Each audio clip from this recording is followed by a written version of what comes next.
Hey guys, welcome back to Fixin' It, and today we're going to change the cabin air filter on this 2021 Honda CRV. Alright guys, the cabin air filter is behind the glove compartment, so make sure you take out everything out of your glove compartment first.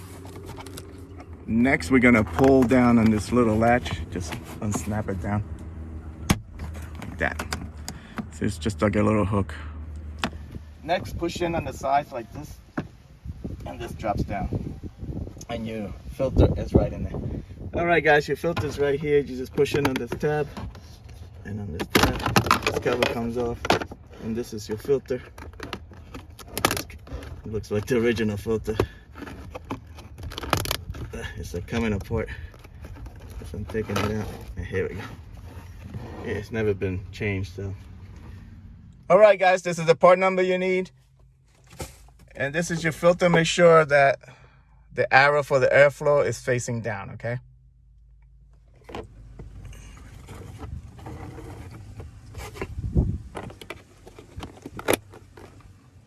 Okay, next, just put this up and then take this little latch and hook it in place.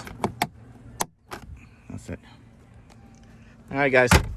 That's how you change the cabin air filter on the Honda Pilot. Hope this video helped you out. Like and subscribe. Talk to you guys later. Take care.